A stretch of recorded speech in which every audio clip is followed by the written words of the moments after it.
That is right. Welcome everyone to this special edition, emergency podcast edition of PHLY Union. Of course, I'm one of your hosts, JP Zapata. Joined as always with the lovely Renee Washington and Andrew Frazier behind the glass for an episode that honestly did not think that we were going to bring to you. But of course, this emergency podcast is brought to you by our dear friends over at Indeed. Listeners of the show will get a $75 sponsored job credit to get your jobs more visibility at Indeed.com/AllCity. That's Indeed.com/AllCity. Terms and conditions do apply. Need to hire? You need Indeed. And Indeed, we are all here for one reason and one reason in particular. The breaking news of the day in Union Nation, Jim Curtin out. Curtin call has been done. It's over for Jim. After so many years here in Philadelphia, in total, I believe it was 11 years as a manager of the U. It's been 9 years. And we have some statements here from the U. First up from Jay Sugarman. Jim has been a remarkable leader and an integral part of our team's success during his tenure. I've had the privilege to watch him grow into one of our top coaches in the league and deliver strong results and memorable moments that will be ingrained in our club's history. This has been a difficult decision due in part to the immense gratitude and respect we have for him. We have no doubt he'll find great success in his future coaching endeavors. And from sporting director Ernst Tanner, we want to extend our heartfelt appreciation to Jim for his passion and dedication to this club for the last 10 seasons. He greatly contributed to the success of the club has achieved in recent years. And for that, we are extremely grateful. He also said, we thank Jim for the significant impact he made both on the field and in the community. Following 2024 season, we recognize the need for change. We'll continue to evaluate our sporting strategy and make necessary changes this offseason to best set the team up for success. This obviously is a very interesting decision. Jim Curtin finished his coaching tenure with the Union with a record of 170 wins, 90 losses, and 134 draws in all competitions. And of course, the hardware that we know of is the Supporter Shield back in 2020.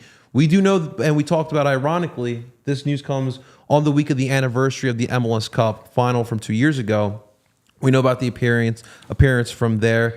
And then also, it is interesting too, guys, because last year he did sign the extension in the middle of the season. It was a multi-year extension that guaranteed his contract through 2026.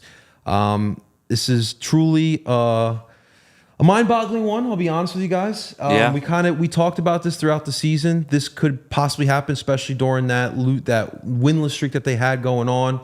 We knew that if this was going to happen, it's because the Union were looking to scapegoat somebody. But instead of happening during the season, it happens after the season. Renee, I'll start with you. What are your thoughts, your initial thoughts on Jim Curtin out as Union manager? Well, unfortunately, we know when a team is struggling, not winning games, the head coach is usually going to be gone. And even though in the course of his 11 years, you talk about that 2020 Supporter Shield, the 2022 MLS Cup run, so we got the Union their first ever MLS Cup appearance in 2022.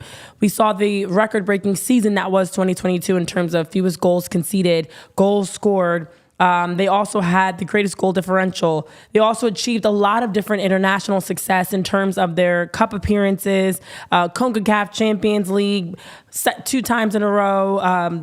When you look at all the different things that Jim Curtin helped his team accomplish, not to mention he's someone that, honestly, I don't know if anybody truly had a very bad thing to say about him. Did I feel some kind of way when I saw, especially Ty Baribo, come out and be so good, and it made me wonder, did Jim Curtin and his staff drop the ball on this one? There were some things that in this past season kind of had me questioning the way that Jim and his staff were evaluating talent, because I felt like there are guys that we're not seeing playing, or vice versa, guys that are playing, that I think their time should have been changed, should have been given opportunities. But of course, you have a 2-time MLS Coach of the Year. You have someone who has made history with the team and as a coach. And I know people were saying online, the first time they don't make the playoffs since 2017 and Jim Curtin's out. I think it's bigger than that. This team actually does need some change in terms of the voices, in terms of the personnel. And I don't think it's that Jim Curtin's a bad coach as much as it's like, excuse me, you need to bring in someone new. The problem is in this coaching carousel, who is actually going to come in and have a different voice and make a positive impact. Because I think it's easy to say the union need some serious changes throughout. So all this to say, let me backtrack. It's bittersweet. I'm very sad. I like Jim Curtin. He's a great person. He's a friend.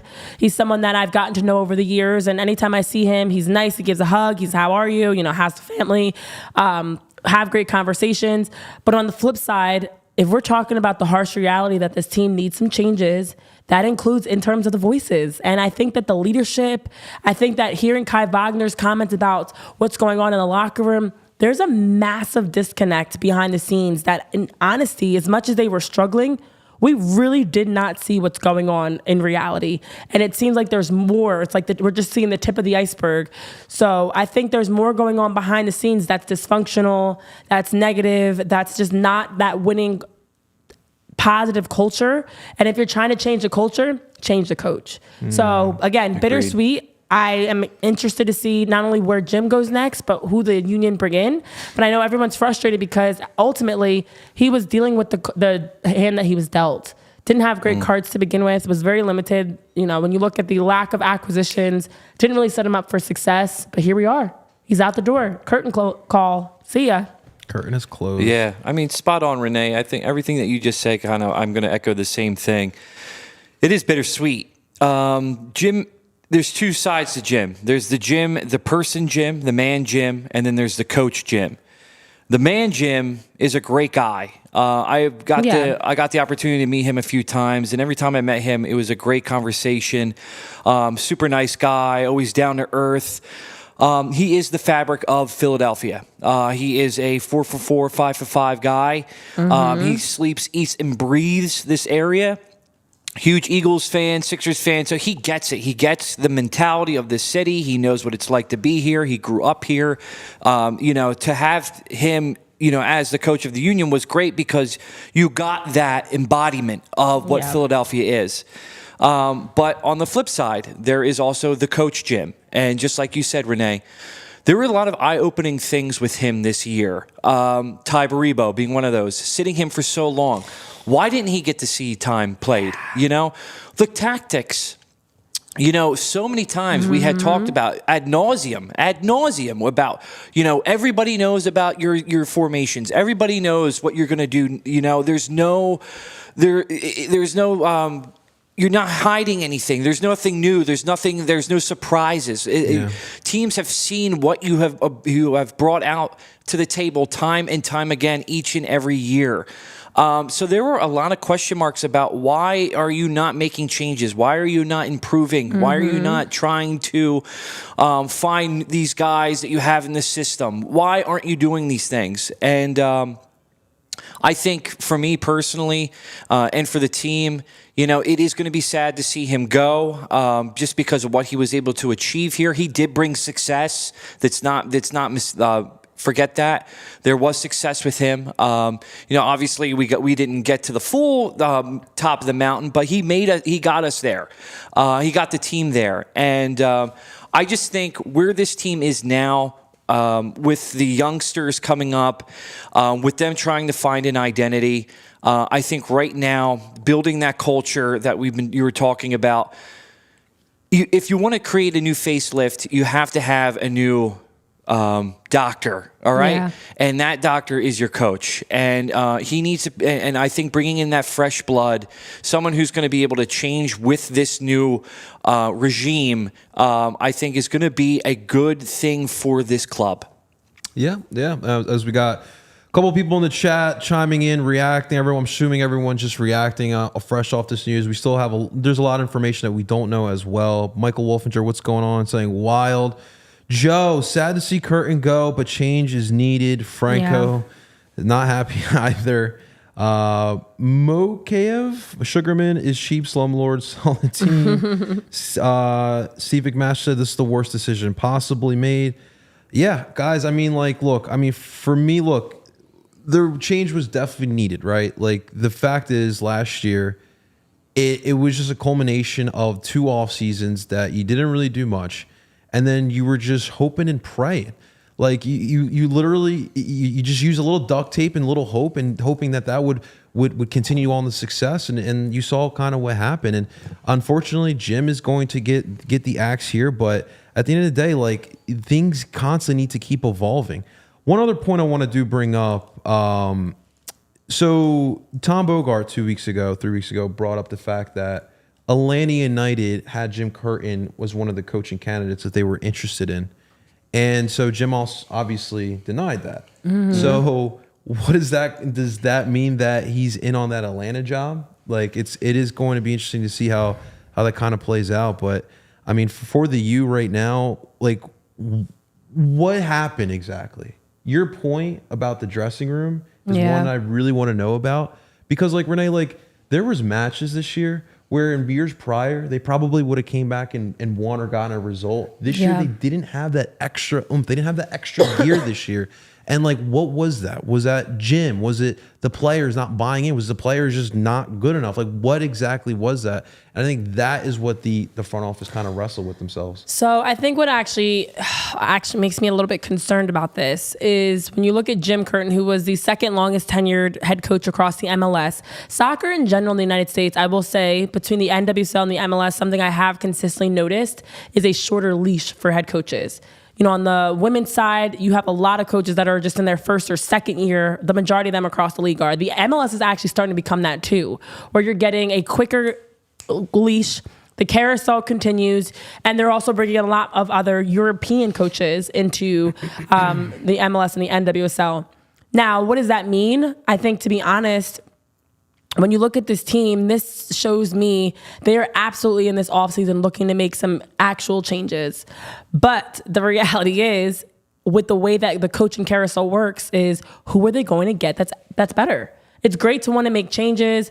We know they don't spend a lot of money, notoriously. So you're now going to try to rebuild with a new coach and new pieces, because they're probably going to move on from some of these veteran pieces. You know, you look at an Ali Bedoya who was in his last year. You think he's coming back now that Jim's gone? You know, Jack Elliott, Jacob Glesnes, Andre Blake, like some of these core guys that they've been building around for years. When you talk about 2014 when Jim came in, there are guys that have been on this team since 2015, 2016 that have been there their whole time. All they've known is Jim Curtin, for everybody, of course, but especially for the veterans. So to me, it shows they're really about to shake things up. Yeah. Like, this is just, again, the tip of the iceberg. There's more. There's clearly behind the scenes frustration. Clearly behind the scenes, there's some more, like, tension going on between the team and unhappiness. Of course, it's translated into the results, because to your point, JP, when you're scoring 2-3 goals in a game, you should not be, definitely not losing, let alone even getting a tie or blowing leads where you're giving up 1 or 2 goals late. The buy-in's not there, the chemistry's not there, the culture's off, and they need to shake things up. But I fear, and I really do not know if they're going to be able to bring in somebody that's actually going to be a good coach. Because to be honest, you could say across all Philly sports teams right now, there's frustrations with coaches and managers and decisions and things. But what realistically is ever done to improve it? You're going to go replace Jim with another guy that's not going to be better than Jim, because you're just going to say, well, we tried. We're making moves. You guys wanted moves. Jay Sugarman, you wanted moves. So here we go. And to Ivan's point, you've got a scapegoat in Jim Curtin to make it look like you're trying. But in reality, if you're not spending money on this roster, it doesn't matter who they bring in as coach. They're not going to be any further along. If anything, it's going to be worse. So now we have to wait until Monday to hear the press conference from Jay Sugarman and Ernst Tanner, where they're going to address everybody Monday morning. But the reality is, if they don't spend money on this roster, it doesn't matter. But then you have to hope, even if they spend money on the roster, you have to bring in all this new and hope that it works. New players, new coach. It's a lot of question marks. More questions than answers right now. Oh, you're definitely right. This is a pressure point right now for the front office, the upper management, because, you know, if this is true that Jim is just being, you know, used as a scapegoat, you know, if they bring in a coach and the culture doesn't change, if you don't see any differences, you know, that's on them. That is completely and 100% on the front office, and that you did not do your job. This right now is a point for them, and hopefully this is a telling sign for all of the fans and everybody who follows the club that, like, we are interested in making big changes. We are not going to be sitting on our hands anymore. We want to bring in talent. We want to bring in somebody who can create a culture that's going to be a winning culture. You know, if they don't do that, if they don't provide that for the club, things are going to be bad for them, and people are going to be wanting their jobs. Guys, I have to throw a question at you. Okay. And I'm sorry to throw this question at you. Is this less, I know we talk about the tactics and time for new change, and actually a comment that Michael just made in the chat about the issues are more with leadership for you, especially when other teams are outspending the Union dramatically. Jim Curtin is one of those that in his press conferences has alluded to his frustrations with them not spending money. Yeah. And I also wonder on the reverse side, if we're overthinking this, is this, I'm just throwing this out there. It's fresh. We're just going off the dome of what we feel.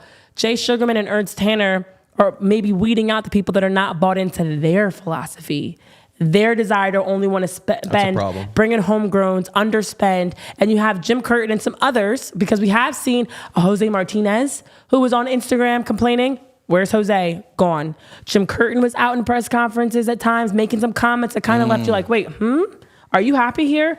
Gone. Are they getting rid of the people that are not bought into their low budget philosophy of only wanting to have homegrowns and not wanting to spend to keep up with the league? I mean, that's a really good observation, and you might be spot on with that. You know, don't speak out of line, because if you do, we'll ship you out of here.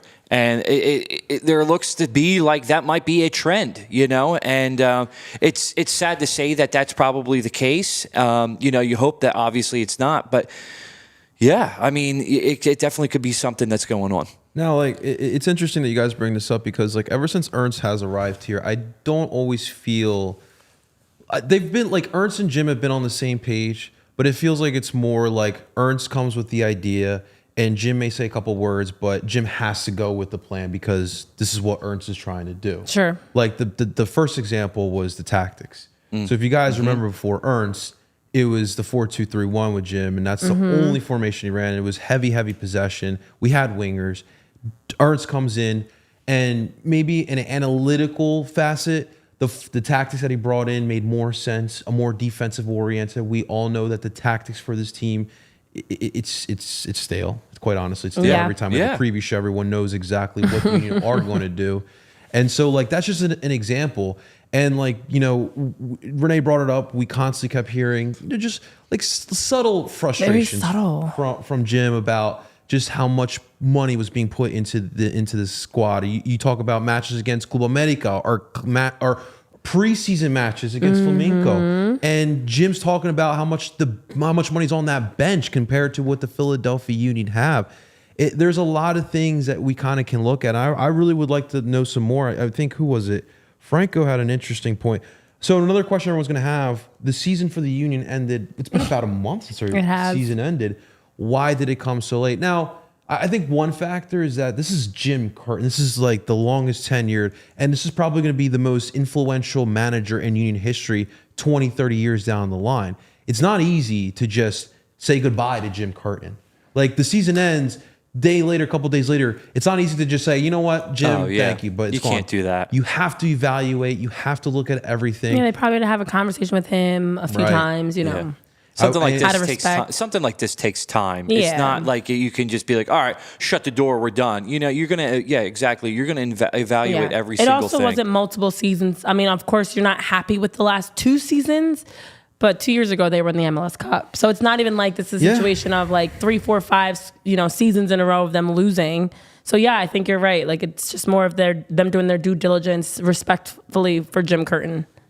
Yeah, I mean, like, listen, you brought up the fact that, that was one of the Jim's downfalls, right? Was the lack of substitution and the lack of trusting those new players, and the whole emphasis on practice and training and what you do in training that will signify how much playing minutes you'll get on match day.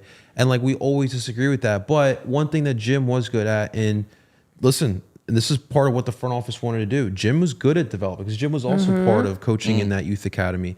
And he did help guys like Brennan Aronson, Mark McKenzie, Austin Trusty, right? Anthony Fontana got himself a nice European deal as well. And these are things that Jim did help out too. And another thing Jim was really good at, any type tournament-like situation, Jim Curtin always had those guys ready until this year, right? Yeah. But for the most part, with what he had to work with, those guys always showed up in every type of tournament. In an elimination type of game, they were always a tough outing. And those are things that now you're going to have to try to find in your next manager here. So where do they go? That's going to be the $1 million question. In the chat, Khan Ansus Latos is asking the same thing of like, who's the next coach? Yeah, I mean, that's the thing. It's like... I have a theory. Do they elevate? Do they elevate anybody that they have currently? I feel like... I think they're going to have to bring in someone new from the outside. I'm conflicted because on one part, I do feel like they'll go the American route because one thing the union always say, they pride themselves of being the spot for young American players to come develop. They want to be the stepping stone for the U.S. men's national team. So would they go with an American manager? Now, Ernst being Ernst, I feel like he's probably looking into Europe. He's probably looking into some of his old stomping grounds. I've been doing. Definitely Germany, maybe Austria, one of those countries. Find someone who has the background in development in the youth academy of one of those clubs over there. And also, too, you know, in the page of Howie Roseman, I think he does want a little bit of a yes man, a little bit of someone who will agree to what Ernst Tanner wants to do. We all know those. I don't think those. Do you think those tactics are going to change going forward, even with the different manager? I don't think. See, I think what we're going to find out, guys, for everybody in the chat and for us here as we're talking through, of just how much was Jim Curtin really handcuffed and unable to make changes. Like, we all agreed the tactics. Even Ty Baribo was one that jumps off the page. Yeah. Kevin Sullivan, I didn't want to see more of Kevin Sullivan. I still think he's young and needs to develop, but I know we had Jack Edwards, who has been the broadcast for each of their playoff games for Union 2, and said Kevin Sullivan is not ready for the MLS yet in a bigger role. But maybe there was even, like, this just leads me to speculate how much was Jim Curtin really protecting versus blocking. And I don't know if they're going to, I think they might try to bring in someone. They give me vibes of, with Jay Sugarman and Ernst Tanner, that they want someone that might just follow their lead and trust them without any sort of rebuttal, which is a concern. Because if you're not going to spend to bring in more players and you're not going to develop players, where does that leave this team? Pew, going in the wrong direction. So I do feel like this is, Frankerson, I could be wrong, but I feel like this was a Sirianni conversation. It is very similar, actually. That's why, that is actually where I'm getting this from. Like, I feel like Jim Curtin, Nick Sirianni, like, I can look across all the coaches in Philly sports specifically, and there's a common theme here. Not wanting to spend money, wanting your coaches to just work with what they've got and, like, just deal with it. So I'm a little nervous, to be honest. I do think they're going to go the European route because, like I mentioned, I have been seeing a theme with the NWSL, I think, has like 1 or 2 American coaches. I counted at one point, and I forget the exact number, but it's literally 1 or 2 out of all the teams. There's 14 teams in the league. The MLS is also moving in that direction. And I'm all for the integration of various backgrounds and cultures into American soccer, but I've been seeing more and more European coaches coming into the fold, and I feel like that is what we're going to get for the Union. It's going to be probably a tier 2, tier 3 level coach that they bring in. That's going to be excited for the experience and be so excited for the experience. They're just going to follow the lead of Jay and Ernst. It makes me nervous. It's funny. It's like how my dad used to say about the Colombian national team. He was like, Colombia will never do good until we get a European manager. Yeah, I mean, that's really where a lot of people are moving to. I just don't know who they're realistically going to be, how things are going to get fixed. Forget even just who the coach is. If the Union do not spend money, like, whatever happens in terms of the head coach means absolutely nothing if they do not spend money on this roster for depth, for talent, for players, period. Squad philosophy needs to change. It can't just be like a tweak, a retool. You just made a drastic move of sacking, and you like how I did that, my soccer fans. There you go. Okay. You sacked the manager who's been here the longest, who had the most success in the club's history. You got to do something drastic. It can't just be you fire Jim, you bring in your yes man, and then, you know what? We'll just add a striker here, maybe a midfielder for depth. No. It has to be a drastic squad rotation. That's how I feel about it. If they want to retain the fans, they need to make these choices because, like you just said, JP, this is a big move that you just did, and this is drastic. And if you don't make significant changes to this team by bringing in talent, forget about it. Mm-hmm. People are going to be so bought out. They're not going to be bought into this team. They're just going to, okay, I'll just wait. I'll wait to see what happens. But I mean, it's a shame. All right, as we're closing out here, guys, and obviously we'll have more reaction next week to this when we probably have some more information as well. But I want to end with this. Your favorite Jim Curtin memory? Andrew, if you want to start. I don't have one specific memory. Okay. I just really liked him as a person. He really was someone that you could tell cared about not just his job, but this team, the development of the youth. There was sincerity in who he was. And it stinks. It really does suck that he's not going to be here anymore. Renee?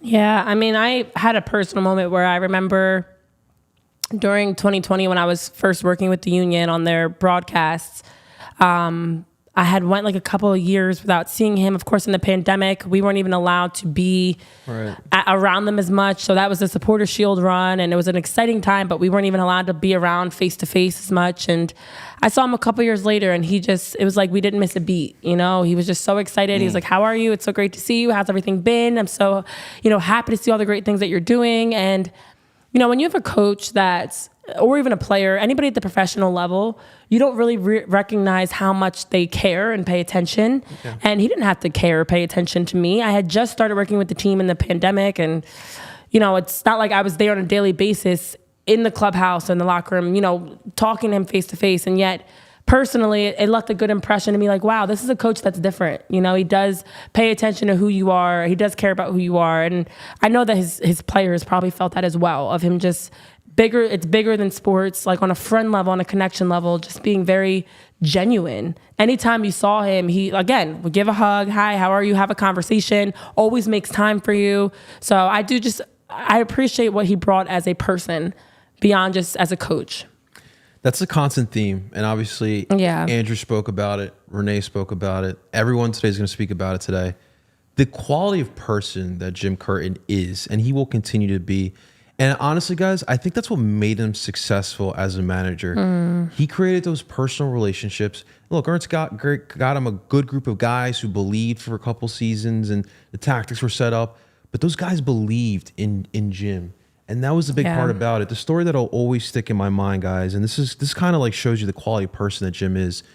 After that Club America match, we get killed, right? In both aggregates, we get killed. There's Club America fans who have to walk from Chester to Philadelphia. As we know, that's not an easy walk, let alone walk. Jim decides to pull over and pick those guys up and give them a ride back to the city. Like, are you kidding me? Like that. Like, that story should just tell you the type of person that Jim is. And like, I get super emotional talking about Jim because like Renee talked about, like, for me as an independent content creator, like in 2019, I started, gaining some buzz, but then I went to a live podcast party. Jim Curtin was there.